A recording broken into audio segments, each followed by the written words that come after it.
if the title wasn't, clear enough, Redwall by Brian.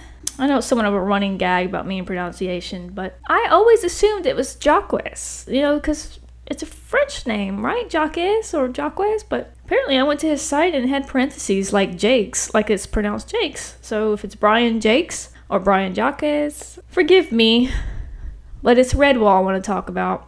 Because when I was a kid, right? I think it's high school. When I was a kid, I used to go in that library and I would see these books. And I always loved adventure and fantasy. I was the kind who was trying to read Lord of the Rings and would fail all the tests, but I still loved a story. And I would see these books and I would read them constantly. And every time I would go back to the library, there would be a new one. And I wouldn't even know, I didn't even know anything about like volumes or order. I would just see one and I would think, oh, did I read that? And I would grab it and read it.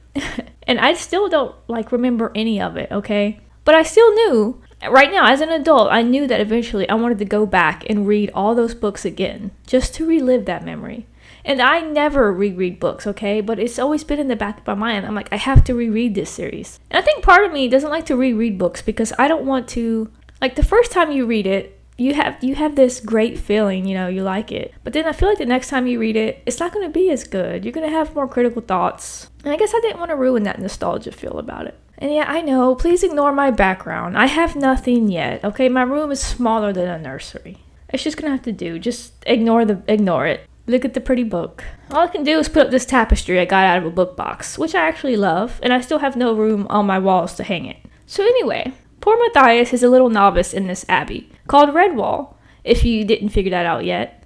This is very much a siege book, so if you were looking for books about sieges, this is an awesome one. Even though it's written for younger kids, there's so much gore and death and violence in this book. You can very much enjoy it as an adult, and just the original story about how you have animals that fight each other. It's been done in other books, like Warriors and all that. I didn't read those. I read this, and I love the original idea of it. But the abbey is called Redwall because of the way that the red leaves shine in the autumn when the sun hits it. It makes this beautiful red background, and I can very much picture how vivid that is. Even in a book written, I know this was on one of my oldest books read stats for last year.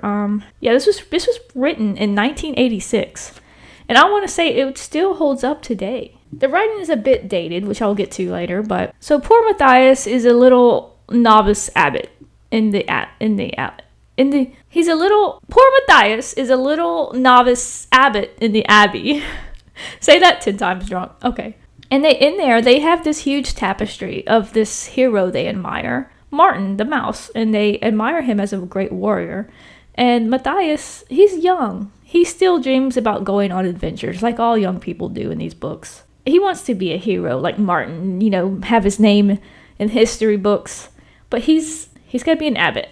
And he's very much not the hero type. The elders know this. He trips on his own robes, and he's very skittish, and he's nervous. And the elders explain to him that this hero they admire isn't somebody who goes out and just kills people. It's somebody who actually put his sword down and decided to make a change to help everybody by starting this abbey. I think that's a very good way to remind people that not all heroes are just stuff made out of stories. It's the everyday people who just help people who need it. They don't always get identified or recognized, but they do it because they're good people. And eventually that in itself does get recognized. And what's good about them is that the abbots have neutral ground. They're allowed to walk into almost any place with no prejudice, no questions, because they're known healers. They're like army medics. You let them in each side no matter what. This doesn't really come into play in this book. And thus enter our enemy, Clooney, the Scourge. He's a mangy bilge rat, okay? He lost his eye in battle. He carries his tail like a weapon. He even adorns it in spikes so he can whip people with it and use it as an extension of himself. And he's pretty much the definition of evil. I don't remember exactly, but I believe something to do with the ships. He was a rat on a ship, okay, and he had to take it over or fight his way off of it. I don't remember. But he's coming up upon Redwall with an army of 500 rats. So in this book, the rats are the bad ones. And I know some people have a problem with prejudice in this book, but you're way overthinking it. Think about the real world. You have rats and mice. People have mice for pets because they're cute and they're peaceful. They don't bite people. People stay away from rats because they're scary. They carry the plague. They're bigger. They're meaner. They have fleas. I mean, it's common sense. Somebody just thought this would be a fun idea, and you don't overthink it. And the mention of death and gore in this book, I'm going to wait until the end, and then I'm going to list every death that happens in this book, okay? How gory it is. And instead of listing all the deaths as they happen, I'm going to wait till the end of this book and list all the deaths, and we'll see just how gory it really is. Anyway, Clooney is a huge a-hole. He uses his people like, if he needs a sacrifice to get something done, he just chooses one randomly and they're dead. I don't know why people follow someone like this, but he promises riches and fear, the usual. And back at Redwall, they're all celebrating because they do that. They have feasts sometimes. They gather, they celebrate the seasons. They just have a merry old time. And they even boast about Matthias who helped catch a 2-pound fish. And that's huge in their world, apparently. And we also have Matthias getting really close with this girly mouse, Cornflower.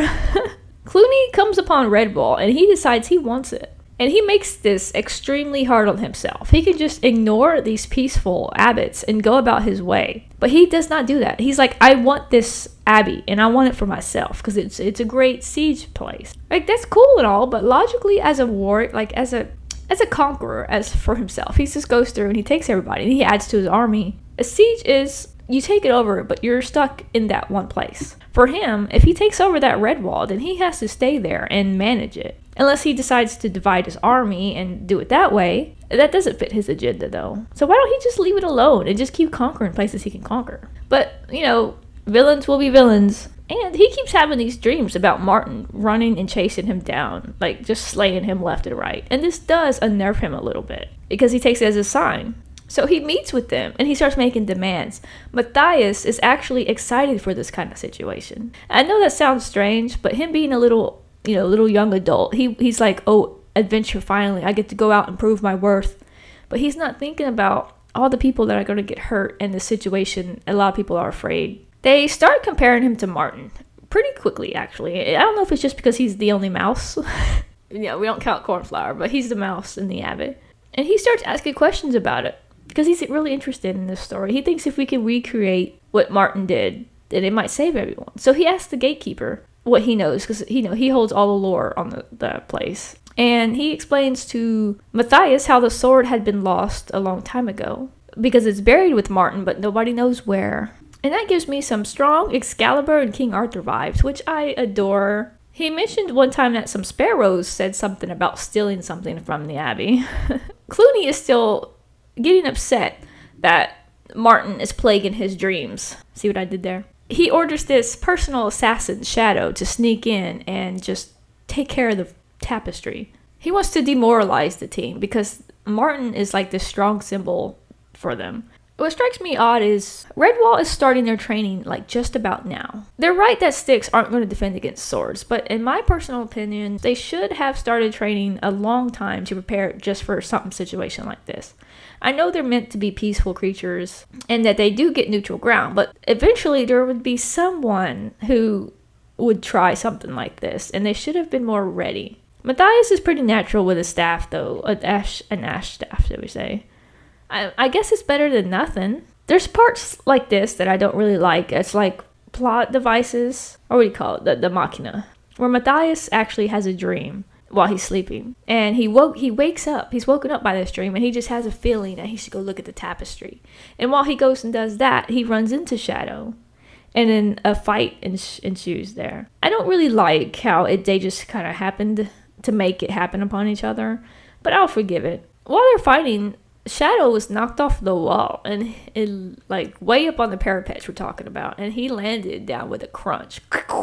And then, he's basically dead. He's got the tapestry, and Clooney takes it from him, but he leaves him there, intends to leave him behind as a sacrifice, and just runs off with that tapestry piece. How messed up is that? So Matthias was knocked out, but he was perfectly fine, okay? He fakes not being well, so he could sneak out on his own and go get that tapestry back. What does he think he's going to do by himself against an army? Do you know how dumb that is? That's not bravery. especially if someone has to come after you and save you.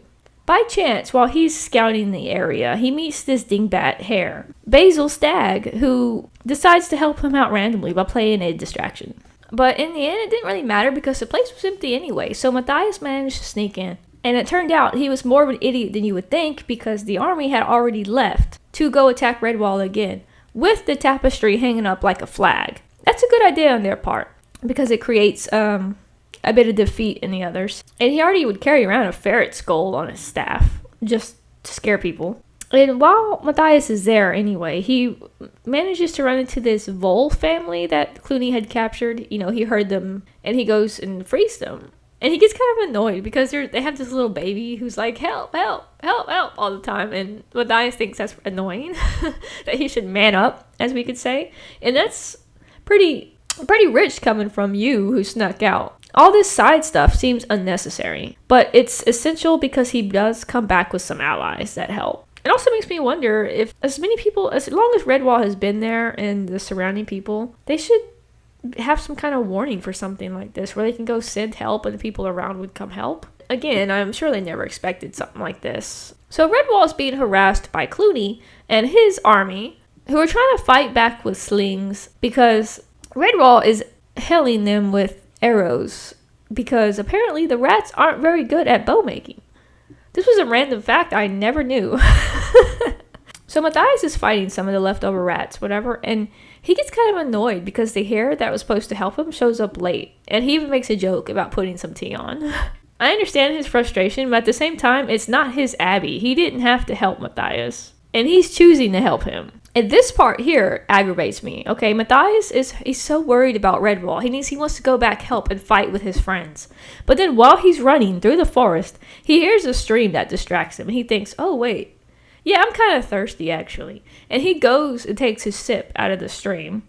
Then he picks some flowers, mind you. Then he lays down in the grass and just gazes at the sky while all this hurry and emergency is going through his head. And he's thinking about a life of adventure, and he legit just falls asleep right there in the middle of running back in this emergency. Oh my god. How many bad choices can we make in a day? So Clooney does have some pretty good plans while he's trying to hold the siege on Redwall. Like, for instance, he wants to put his own helmet on a decoy while he goes around and tries to sneak around the back. I think that's a good idea. It's just Redwall has plot armor, so...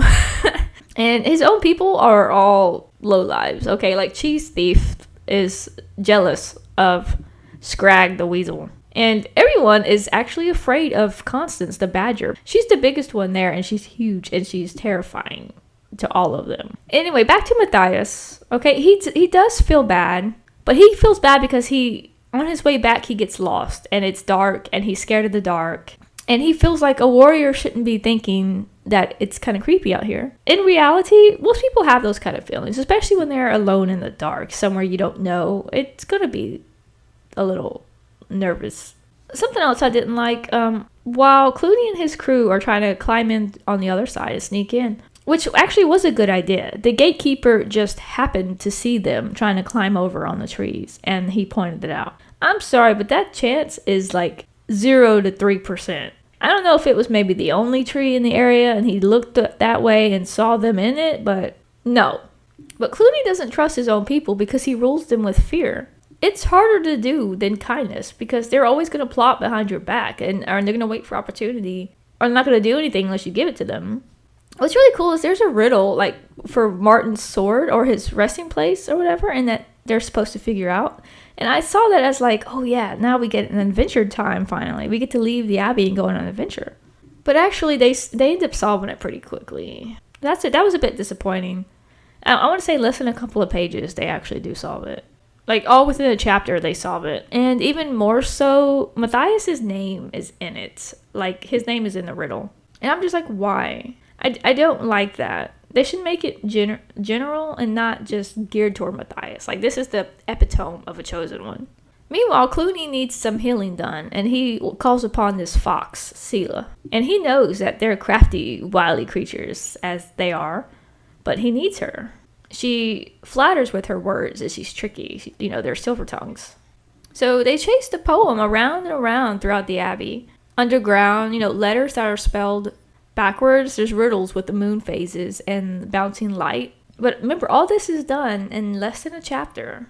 And they just walk around and do this, and people just kind of ignore them. So Sela's really sus. Okay, I don't know if she's cool or not. I can't decide, but she's kind of a double agent. I want to say triple agent. And she tries to outsmart everyone all the time. And this is kind of bad for her because nobody trusts her at all. And none of her schemes would eventually work. Like, she just pretends to drink with everyone so she doesn't get drunk. And meanwhile, while they're all drunk, she tries to steal battle plans and then go sell them to Redwall. And Clooney anticipated this because she's a backstabber, so he did it on purpose to let her take them. So now we have entered the Sparrows. Okay, Warbeak and Matthias, they end up having to go after the sword together. After Warbeak is captured, they have to climb way up in the rafters where the Sparrows are. The Blood Feathers, should we say. The old king of the Blood Feathers was the one who actually stole it from them a long time ago, that the Sparrows were gossiping about earlier, remember? Dunwing, who's Warbeak's mother, her husband Greytail went out with the king on a hunt, which is the current king. But it was too heavy, so he would just carry it and flaunt it and like dig in the ground with it. Eventually he was attacked, and Asmodeus, the giant snake, took it, and now he has it. Dunwing wants to help Matthias get the sword back because it caused all this trouble, and he did save her daughter by bringing Warbeak back. Yeah, there's a lot to unpack around this section with the Sparrows and the snake. It looks like our new target is this snake, Asmodeus, and he who constantly whispers his name, but very creepy like. There's a bit of a confrontation here with Matthias, who has to hang out as a captive with the Sparrows and the king for a while, and he tries to trick him to get the sword back. Eventually they end up with a tussle on the top of the towers where they end up falling. And so Chickenhound is Sela's son, who was working together. He ends up actually being more of a douchebag than Sela because he has bad thoughts. He thinks she's a fool for dying the way she did, that she only steals petty stuff, and that he'd want to rob a bank or something. While Matthias is recovering again in the infirmary, good thing they're healers, right? He is talking to Basil Stagg, the hare, who happens to be war buddies with this owl, Captain Snow, who knows the location. Okay, apparently, he's an owl, right? So his eyes are really good. He knows where everybody is in his forest at all times. But he's super grouchy. But Basil says, oh, here, take my war medal, and then he'll be more likely to talk to you because we're old friends. So Matthias thinks this is a good idea for him to go find where Asmodeus is and get the sword back. Yeah, I'll reiterate that he thinks this is a good idea. And along the way, a group of shrews, gorillas, as they call themselves, they stop him and they kind of ask, like, hey, what are you doing walking through our woods, man? And they have this conch shell that they use to talk. Does that sound familiar, anybody? Yeah, Lord of the Flies. So that's pretty cool. And when he gets to the barn where he's headed to, there's a cat waiting there. And he almost eats Matthias on accident, but then discovers that he hates the taste. It spits him out. And he's like, yeah, I'm a vegetarian now. Julian the cat. So he knows all about Captain Snow. And they used to be pretty good friends. But now they're avoiding each other because they had an argument. And nobody wants to be the first to apologize. The more I say all this out loud, the more ridiculous it sounds. But while I'm reading this, I'm just like, oh yeah, what an adventure. So as predicted, Matthias was attacked by Captain Snow when he arrived. Because he's like, what is this small mouse trying to talk to me, an owl, for? And he wants to make a bet with the owl. He's like, oh, you know what? If I kill this snake, you'll never eat another shrew in your life. Or mouse. And the owl, understandably, starts laughing its ass off. He's like, you are going to kill this snake. And he finally explained, oh, I know where he lives. He lives in this quarry, and he has an hypnotic stare and poisonous teeth. Meanwhile, Clooney is still assaulting Redwall Abbey. And he has this plan to dig tunnels on the other side while they distract them with a battering ram at the front. And the battering ram is actually working pretty good all by itself. But they might not even need the tunnels. But they've already started this plan, so they're going through with it. And Clooney was actually able to get inside the abbey because he used a group of mice as captives and made them go in and sneak about in the night and open the gate for them. So they just end up prancing right through the front gate. They tie up everyone and they try to force the abbot to bow. Meanwhile, Matthias goes through these tunnels in the aquarium. He can see where the snake had been. While we're watching this, there's a bit of tension in this area, because think of the size of mice compared to snakes. I wouldn't want to be the one to fight that snake. You know what I'm saying? I don't want to fight a snake as a human. So he sneaks in, and he actually manages to take the sword while the snake is sleeping.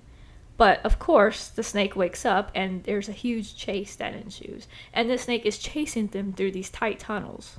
And there's this kind of amazing scene where Matthias fights the snake, Asmodeus, and they're fighting, trying to resist the eyes and the snapping of the teeth. And there's blows, there's dodges, and whatnot. And of course, I hate to spoil it, but Matthias comes out victorious. And afterwards, he goes back to Redwall, and now he has an army of shrews with him. He has Warbeak, who is queen now. He has her sparrows to help. And pretty much everybody he met on the way is decided to come back and help him. And when he first gets there, Clooney has like a mini heart attack because he thinks that Matthias is Martin. And he's like, oh shit, he's come for me. But then they fight a while, and Clooney realizes Matthias is just this mouse. So they're fighting back and forth. And Matthias is actually holding up his own now that he's got a sword. He even chops off Clooney's tail so that he can't use it as a weapon. So they blow, and they dodge, and they're fighting all up in the rafters of the abbey. Yeah, I know. I'm having a blast reading this children's book. Okay, shut up, leave me alone. And they're fighting, and he's up in the top, and then Clooney thinks he has him backed into a corner up there. He's like, oh, you can come down here, or you can stay up there. I'm gonna get you either way. And then Matthias, he just dong and drops the bell right onto Clooney. And that's the end of Clooney. It ends happily. Matthias marries Cornflower, and they have a kid mouse. I know there's a term for a baby mouse. And they call him Matameo, who is, I've seen on one of the other books. So that's going to be interesting. Yeah, that was a book about a siege, basically. And I loved that. The original ideas about the animals fighting each other. And you can just imagine how small these animals are fighting each other. And that's where a couple of my discrepancies come into play. Like, I'm willing to ignore a lot of the plot stuff just for the sake of the story. Because it's like, I feel like it's like a dad trying to tell his kid a nighttime story. And I love those kind of stories, like fairy tales. I'm a bit confused on the way they name their characters. Like, sometimes you have human-like names, like Matthias, Methuselah, Asmodeus. And then you have the fantastical names, like Warbeak, Captain Snow, Julian. And then you have, like, Cornflower. So I'm a bit confused about the naming system there. But I'm willing to go with it. And also just the language in general. Like, there are some animals who can't communicate with other animals. But then there are some animals who can understand all the other animals. And also, when it comes to the writing, there's a lot where the sentences are ended in exclamations. And it seems a bit unnecessary to me. And it'll say like, oh, and he struck with all his might, exclamation. And it's like, that's not necessary. It's a bit annoying. So I'm wondering if it changes as the books progress later on in the years. And for a children's book, I've also noticed, I've highlighted the note where like they make an adult joke about monks. About how being with monks so they don't mess with girls. And I'm just thinking, like, okay, do you know what you're implying there? Like, in a children's book? I'm also a bit confused about the consistency of sizes. Like, when I imagine the animals, like the rabbits and the mice that live in a home of the tall walls, you would think that theirs wouldn't be more than, like, knee-high, right? But then you have elm trees that reach over that just barely top over the top of the walls. So it's like, do they live in places that are human-sized, taller than trees? Because that doesn't make sense to me either, but I don't know. I'm just a bit confused about where everything is in comparison to human sizes. So let's get back to these deaths, okay? This book does not shy away from the death and the gore. And I'm gonna run through some instances here, okay? So back to the horse thing. Skullface the rat dies after being forced to bite a horse with a tail whip from Clooney. He lands and he gets run over by the wagon, like straight up. And I'm just like, okay. So that happened. One of the mice was stabbed in the stomach twice, and I thought he was dead because it was a big stab. But it turned out he was alive, okay, but it was still an attempt made. Okay, and earlier on, when Matthias was on his way to get the tapestry back, he ran into a mouse that he had tied up and left in the woods. This rat managed to free himself, and he wanted to go back and prove himself, even though Clooney was just going to use him for fodder anyway. He runs into Asmodeus, who paralyzes him where he stands, and he eats him for dinner, like straight up right there. It's savage. While they were also climbing the trees to sneak into the abbey, when the gatekeepers saw them, Constance the Badger was on it, okay? And they were trying to cross over with a plank. She kicked it off, and it was a pretty devastating loss for Clooney. A bunch of his rats fell down the tree to their deaths. He was shattered and had to be carried out on a stretcher. A couple of them were okay, and Chief Steve, who was jealous of the weasel, remember, he pushed him out of the tree out of spite, and then he fell too, and he could barely move at all. He was in so much pain. And then Chief Steve actually came down and taunted him for being the favorite, and he stepped on his throat until he pretty much suffocated him to death right there. And Matthias actually saw and witnessed this whole murder. And there's another part where Clooney dreamed about Martin holding up a sword while he was falling to his death and landed on it and speared himself in his dream and killed him. And also Sela the fox, when they were taking the plans to Redwall and it was a trap or whatever, Constance was there to answer that, and she straight up killed Ragetooth and like deleted Sela. I don't even remember how. I don't know if she threw her, broke their backs, or what. It was just devastating. And Dunwing's husband, Greytail, while they were hunting trying to get the sword back from Asmodeus, the king ordered Greytail to go get it, but he failed, and the snake bit Duntail and slowly killed him with poison. And then Chickenhound, after his mother's death, he was trying to run away to the forest, and he accidentally, he had to kill the gatekeeper to get out, and he stabbed him on his way out, but he ended up like being kind of shocked about it, like, oh, I killed someone. But then he felt kind of elated and cocky about it. That's why he hid in the forest from Constance, because he was afraid once they found out what he did that they would chase after him. And he already saw the way she killed his mother. But while he was hiding from Constance, he was still thinking the whole time about bragging about how good of a murderer he is, and that he wanted to change his name and start his own group of thieves or whatever. But then while he's hiding, Asmodeus comes out and eats him right there. He kills him. Back at Redwall, while Matthias is out hunting the snake, there's this rat who puts on Clooney's armor and just starts prancing around in it and like just having a merry old time pretending to be him. And meanwhile, Constance and them had made a huge spear that could kill Clooney with one shot. You see where this is going, right? They thought it was Clooney, but it ended up being the other rat, and it shot through and it speared that rat right like to the wall because it was such a huge impact. But it ended up not being Clooney. So they wasted the shot on another rat. Even Cornflower got some kills. They had the rats decided to build the siege tower to climb up on the side at the same time while they were making dinner. And so she kind of panicked and threw a pot of hot soup on them. And it caught it in a flame. And it lit everyone who was on that tower into an inferno. It killed all of them. And the rest, it toppled down. So Clooney has made some tunnels under the ground, right? While they were trying to ram through the front. When they had finally they got wind that they were doing this, and then when they come up from the tunnels, cauldrons of boiling hot water was waiting for them. In like the most gory scene I've probably seen ever, even in an adult book, they've poured water down into the tunnels. They flooded it in boiling water where they couldn't escape. All those rats, they drowned, they burned alive, and then who didn't die? The rocks caved in on them and killed them too. In the quarry, he finds one of his shrew friends who had been killed by the snake, and there's this gruesome description of how like bloated he is from death and his horrifying pale lips, and just saying that out loud makes me kind of sick.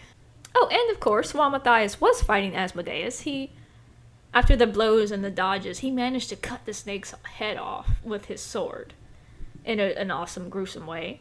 And then there's the bell that drops on Clooney. I don't even know if I got all the deaths. I mean, there was a point where I decided I'm going to start writing these deaths down, but I can't remember if I've got every single one because just of how many and how gruesome they were.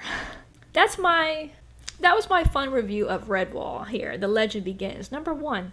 I already have number 2 lined up and waiting. I just have to get around to it. So I hope you enjoyed this trip down memory lane and the gruesome. Like, yeah, I had no idea I was reading this kind of gruesome stuff in high school. That's fun. Back to more adventures.